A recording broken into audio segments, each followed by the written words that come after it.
The bests, Android. Here's a few of the games we recommend for Android phones and tablets. Hitman Go. Hitman games are famous for their open-ended sandboxes. At their best, they let you creep around a party or a museum, find your target, and creatively take them out. Hitman Go really doesn't do that. What it does do, however, is offer a bunch of smart, tightly designed puzzles that gradually become more complicated as you go, but are never too complicated to finish off in the space of a single bus ride. Nightmare Tower. You're a knight. You're trying to ascend a tower. You are trying to fly even higher by bouncing yourself off of enemies that are flying up from below. The better you attack, the swifter you fly. The ascent is exhilarating, but you'll probably eventually fail. No bother, you're constantly earning new and better abilities that allow you to soar ever higher. Warning, this game can be tough to stop playing. Drop 7. Area Code's numerical puzzle game may be the most perfect short session game ever created. As falling numbers land on a 7x7 grid, you need to make them disappear by making the number of vertical or horizontal spaces match the digit. Yes, it sounds tedious, but when the rules finally click in your head, it's a lifetime addiction. RYMDKAPSEL. RYMDKAPSEL is a real-time strategy-based building game with a Tetris twist. Place odd-shaped floors of different colors on a plane in outer space. Command little rectangular men to farm on or work in these spaces, to generate resources, to build more spaces, and feed more workers. Rally the little men to defend the base against alien invaders every so often. Survive and repeat. Threes. Threes is basically a game about kissing.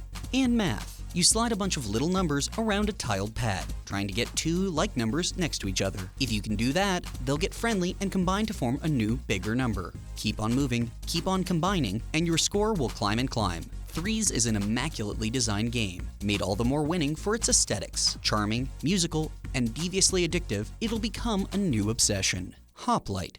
In HOPLITE, you play a man in armor who has a blade, a spear, and a very specific chess-like moveset. Each enemy has their own movement and attack rules, and each board of the game is ultimately a maze of survival, through which you move one hop, spear, stab, or shove at a time. Bit by bit, you can make your guy tougher, until you die.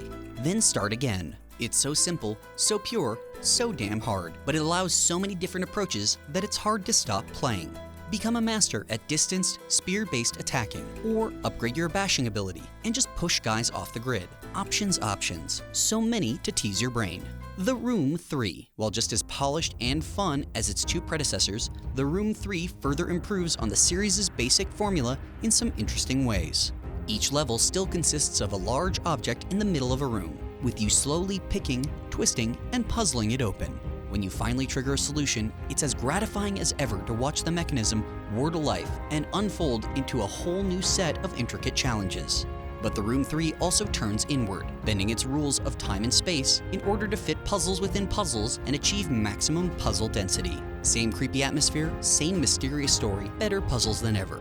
80 Days. 80 Days is a fantastical reimagining of Jules Verne's famous novel that casts you as Passepartout, manservant to the gentleman, Phileas Fogg. As a valet, you're responsible for packing the bags, negotiating at markets, and planning the itinerary on your journey around the globe. Each trip will be different from the one before it, and thanks to the game's peppy writing and frequent surprise detours, each trip will be a great deal of fun. 80 Days captures the joy and melancholy of travel with unusual wit and humanity. Framed.